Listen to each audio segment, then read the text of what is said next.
आपको याद होगा मैंने बर्फ वाला उपाय दिया था, शिवलिंग पे बर्फ जमाने वाला उपाय। जी, लोगों ने किया, बड़ा आराम आया। जी, अब जैसे नए मेरे प्यारे भाई बहन और प्रिय प्रिय बुजुर्ग अगर ये उपाय सुन रहे हैं तो मैं दोबारा से एक बारी ये वाला और मैंने जो आविष्कार किया है एक और उपाय वो भी मैं बताना चाहूंगा, जी, क्योंकि मैं उपाय स्पेशलिस्ट हूँ। जी, बिल्कुल। और क्योंकि मैं नए-नए चीज़ों को ज्ञान, नया-नया ज्ञान, नए-नए उपाय बनाता रहता हूँ और उनका फैक्ट भी बहुत ज़बरदस्त है। इसीलिए मुझे जन्मपत्री एक्सपर्ट कहा जाता है और उपाय स्पेशलिस्ट कहा जाता है। बिल्कुल, जी। अब क्या है, पहले मैंने बताया था बर्फ घर में जमानी है, गर्मियाँ आने वाली हैं, भोले बाबा के ऊपर जाके बर्फ चढ़ाओ।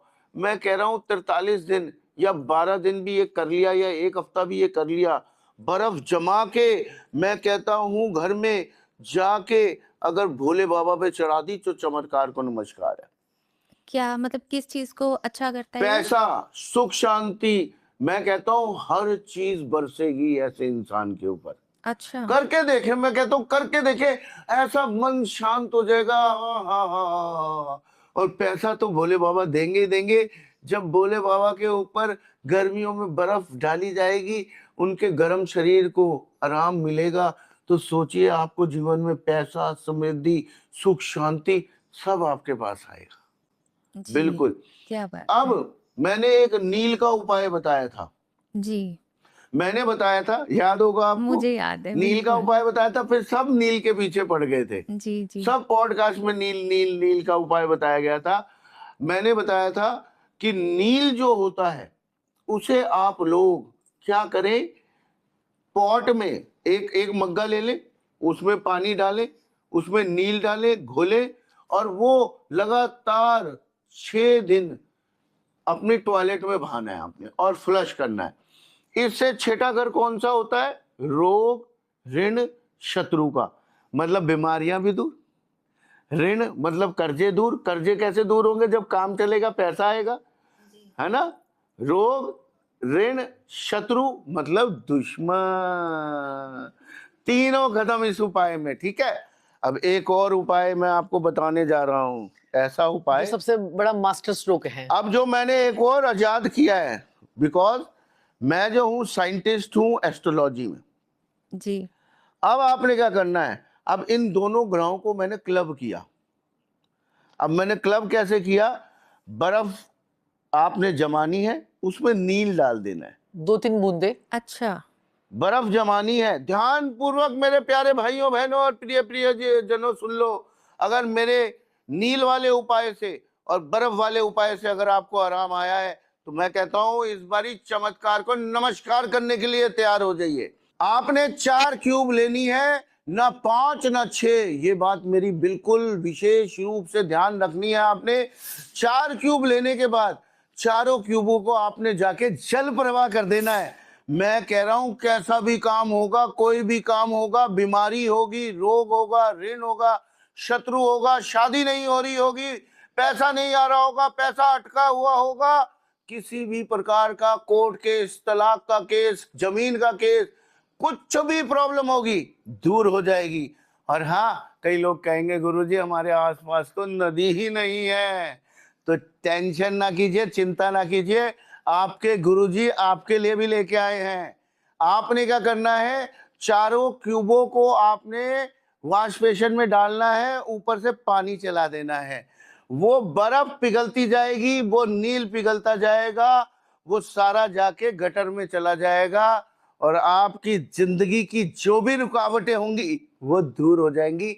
छाती ठोक के मेरी गारंटी है ये। और ये उपाय कितने दिन और करना है? ये सिर्फ एक ये दिन एक का बार करना है बस एक ही बार। और ना थोड़ा सा 5-6 दिन कर दीजिए उपाय, थोड़ा और असर आ जाता है इस चीज का। जी देखो, पहले तो गुरुजी ने आपको जो है ना जो 4 क्यूब वाला उपाय बताया था ना, ये पहले मंदिर में शिवलिंग पे चढ़ाना था। जी, जी। ये आपको पानी वाली क्यूब्स बनानी वो है। पानी वाली क्यूब पानी, थी। और ये जो है ये नील वाली क्यूब्स है। जी। नील वाला, नीला रंग यानी लिक्विड नील आता ही है, जी, जी। उसमें आप 4 क्यूब्स में डाल दीजिए। उसके बाद फिर आप इसको जो है जाके जल प्रवाह मतलब कीजिए। ध्यान पूर्वक समझना है इस उपाय को हुँ। कि इस जो बर्फ की जो क्यूब बना रहे हैं हम, इसमें नील होना चाहिए। बिल्कुल। नीली। और मैं कहता हूँ इतना चमत्कारी उपाय है, इतना चमत्कारी उपाय है।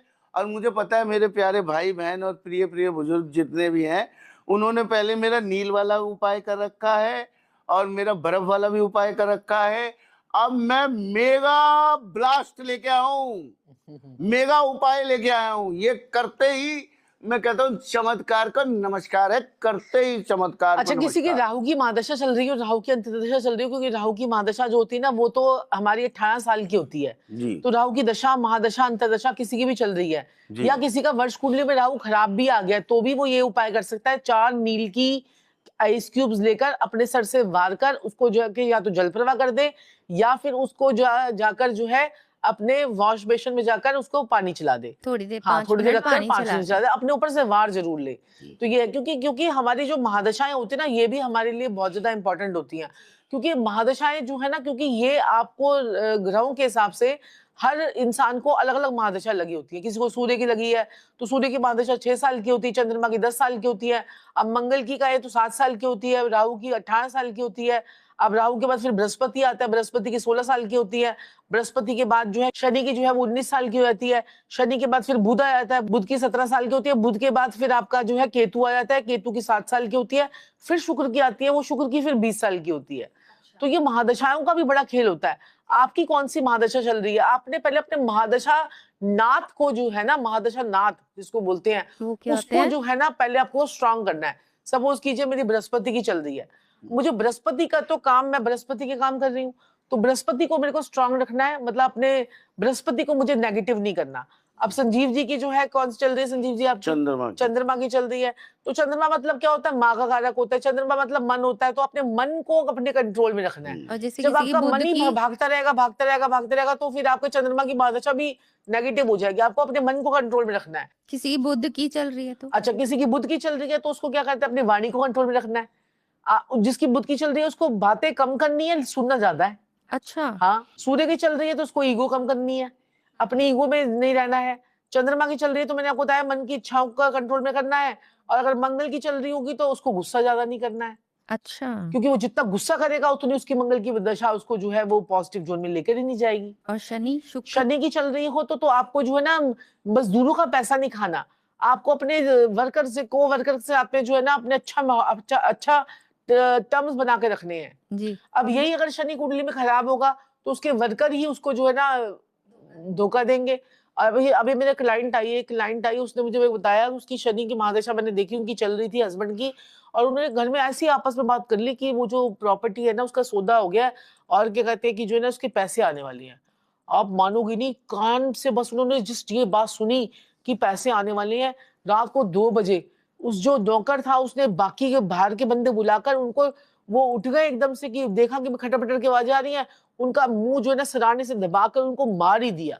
अभी उन्होंने बोला था कि पैसे आने वाले हैं, अभी सौदा हो जाएगा, अभी हुआ भी नहीं था, देखो।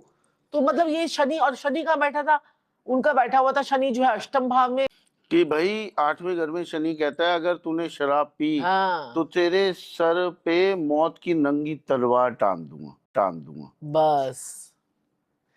और फिर यही हुआ, रोज ड्रिंक करते थे, रोज पार्टियां करते थे, फिर उसके बाद वो, और किसने मारा, नौकर के थ्रू। शनि किसका कारक है, नौकर का थ्रू कारक है शनि।